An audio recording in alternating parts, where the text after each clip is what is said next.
د نوح مبارکه سوره چې د قران عظیم شان یو اومه سوره ده په مکه معظمه کې را نازله شوې ده.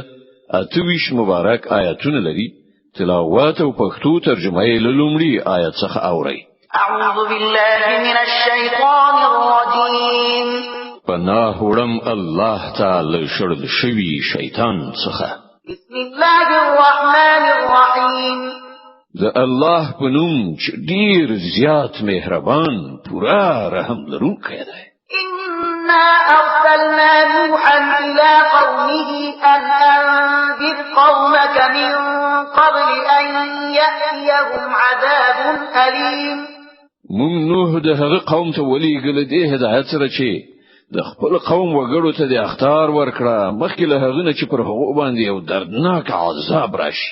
قال يا قوم إني لكم نذير مبين أن اعبدوا الله واتقوه وأطيعون يغفر لكم من ذنوبكم ويؤخركم إلى أجل مسمى إن أجل الله إذا جاء لا يؤخر لو كنتم تعلمون. غوال ازما قومه زستاس لپاره یو ښکارا څرګند ویرونکی پیغمبر یم. تاسو خبروم چې د الله بندگی وکړئ او له هغه نه ویریږئ او زما اطاعت وکړئ. الله بس تاسو ګناهونه دروبرکي او تاسو ته به تر یو ټاکلي وخت پورې مهلت درکړي. حقیقت دا دی کله چې د الله ټاکلی وخت راشي نو بیا نه ځنډیږي.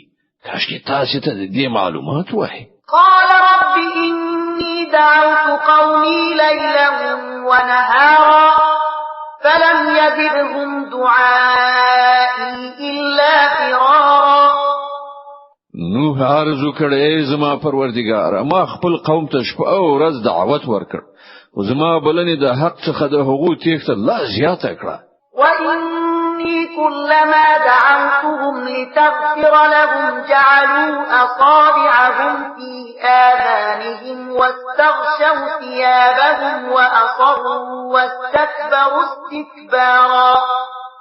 هر کله چې ما هغوی دې ته وبلل چې ته هغوی ته بخنه وکړي هغوی په وګونو کې ګوتې کېښودې او په جامو سره یې مخونه وپوښل او په خپل چلند یې ټینګار وکړ او ډیر تکبر یې وکړ. ثم إني دعوتهم جهارا ثم إني أعلنت لهم وأسررت لهم إسرارا فقلت استغفروا ربكم إنه كان غفارا يرسل السماء عليكم مدرارا ويمددكم بأموال وبنين ويجعل لكم جنات ويجعل لكم أنهارا.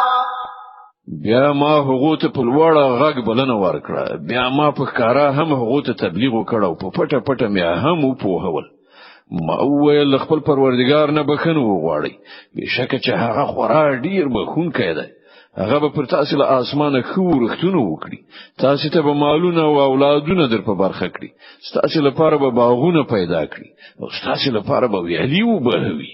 ما لكم لا ترجون لله وقارا وقد خلقكم أطوارا ألم تروا كيف خلق الله سبع سماوات طباقا وجعل القمر فيهن نورا وجعل الشمس سراجا. پر تاسو څه شوي دي چې د الله لپاره تاسو د هیڅ عزت په فکر کې نه یې.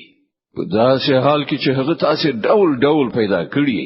ایا نو وینئ چې په څه ډول الله لاندې باندې وو اسمانونه پیدا کړل او په هغه کې سپوږمۍ نور او لمر بل ډیوه وګرځوله.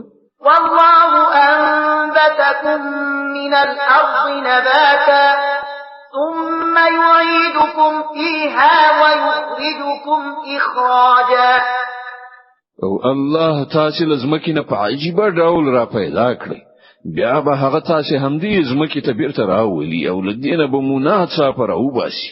والله جعل لكم الأرض بساطا لتسلكوا منها سبلا فجاجا او الله زمکه ستاسو لپاره د فرش په څیر وغوړوله تر څو چې تاسو په هغه کې په پراخو لارو لاړ شئ. قال نوح رب إنهم عصوني واتبعوا من لم يزده ماله وولده إلا خسارا. نوح ویل زما پروردګاره هغوی زما خبره ونه منله او د هغو مشرانو پیروي وکړه چې د مال او اولاد په میندلو لا زیات نامراده شوي دي. ومكروا مكرا كبارا. دغه کسانو د ډېرې لوی د سیسې جال خور کړای دی.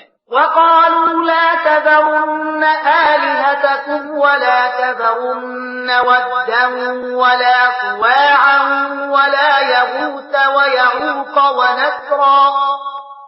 دوی ویل خپل معبودان هیڅ کله مپریږدي او مپریږدي واد او سواع او نه یغوث یعوق او نصر د هیڅ یو عبادت مپریږدي. وقد أضلوا كثيرا ولا تزد الظالمين إلا ضلالا. دوی ډیر خلک گمراه کړي دي او ته هم دغه خلکو ته گمراهي پرته په بل شي کې پرمختګ مو ورکوه. مما خطيئاتهم أغرقوا فأدخلوا نارا فلم يجدوا لهم من دون الله أنصارا. یوازې د خپل ګناهونو په اساس هغوی غرق کړای شول او په اور کې نه وېستل شول. بیا هغوی له الله نه کوم ژغورونکی مرستندوی ونه موند. وقال نوح رب لا تذر على الأرض من الكافرين ديارا. نوح ویل زما پروردګاره له دغو کافرانو څخه هیڅ یو د ځمکې پر مخه ستوګن مه پرېږده. إنك إن تذرهم يضلوا عبادك ولا يلدوا إلا فاجرا كفارا. کته دوی پریښودل نو دوی به ستا بندگان گمراه کړي او د دوی له زوزات نه چې هر څوک پیدا شي بد عمل او سخت کافر بوي. رب اغفر لي ولوالدي ولمن دخل بيتي مؤمنا وللمؤمنين والمؤمنات ولا تزد الظالمين إلا تبارا. زما پروردګاره ما ته زما مور او پلار ته او هر هغه چاته چې زما کور ته د مؤمن په حیث داخل شوی دی او ټول مؤمنو نارینه او مؤمنو ښځو ته بخښنه وکړه او د ظالمانو لپاره له هلاکت نه پرته بل څه مزیاته و.